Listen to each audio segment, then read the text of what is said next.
عبداللہ ابن مبارک رحمت اللہ علیہ فرماتے ہیں میں حج سے آ رہا تھا، ملک شام کی طرف جا رہا تھا، بیچ میں ریگستان کا علاقہ ہے، میں نے وہاں ایک بڑھیا کو دیکھا تو میرے دل میں یہ بات آئی لقودق صحرا کے اندر بڑھیا تنے تنہا کیا کر رہی ہے؟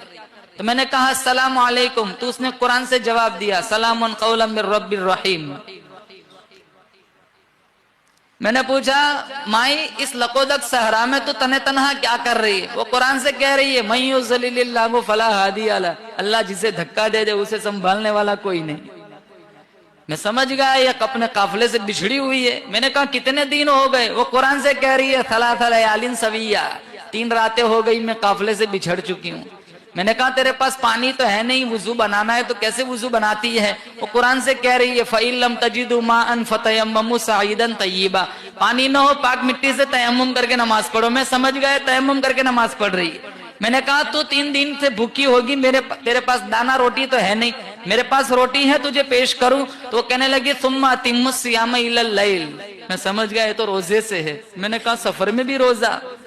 سفر میں بھی روزہ؟ کہا فَمَن تَطَوَّعَ خَيْرًا فَهُوَ خَيْرٌ لَهُ، نفلی روزہ ہے۔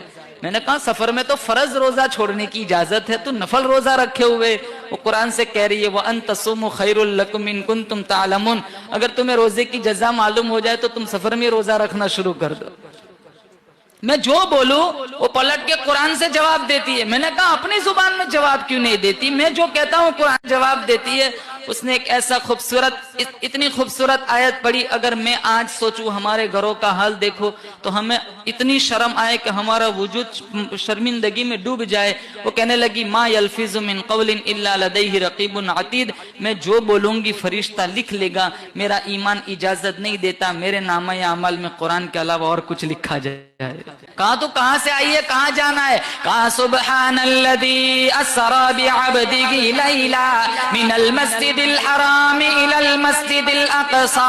عبداللہ ابن مبارک فرماتے میں سمجھ گیا یہ حج پڑھ کے آئی ہے، ملک شام کی طرف جانا چاہتی ہے۔ میں نے کہا تیرے پاس سواری تو ہے نہیں، میں اپنی سواری پر تجھے سوار کر دوں؟ وہ بڑی عورت کہنے لگی ارے فمن تطوع خیرا وما تفعل من خیر یعلمہ اللہ، تم جو کوئی بھلائی کرو گے اللہ دیکھتا ہے، اللہ اس کی جزا دے گا۔ میں نے اٹھنی کو بٹھایا، بڑھیا کو اس کے اوپر بٹھایا، میں نے ایڑ لگائی، میرے دل کی تمنا تھی بچھڑے ہوئے قافلے سے جلدی سے مل جائے۔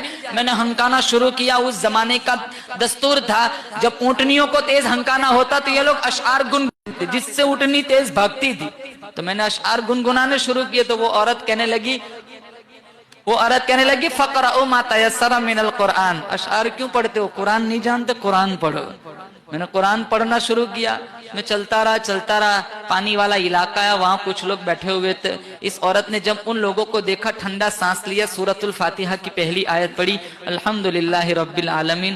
مجھے یقین ہو گیا یہ اسی قافلے سے جدا ہوئی ہے۔ میں نے کہا مائی اس قافلے میں تیرا کوئی پہچاننے والا ہے؟ وہ قرآن سے کہہ رہی ہے المال والبنون زینت الحیات الدنیا۔ میں سمجھ گیا اس قافلے میں اس کے بیٹے ہیں۔ میں نے کہا تیرے بیٹوں کے نام کیا ہے؟ کہا واتخذ اللہ ابراہیم خلیلا وکلم اللہ موسیٰ تکلیما یا یحییٰ خذ الکتاب بقوہ۔ اس نے 3 آیت پڑھی، میں سمجھ گیا اس کے 3 بیٹے ہیں، ایک کا نام موسیٰ، ایک کا نام یحییٰ، ایک کا نام ابراہیم۔ میں نے آواز لگائی، مجمع کو چیرتے ہوئے 3 خوبصورت جوان میرے پاس آئے۔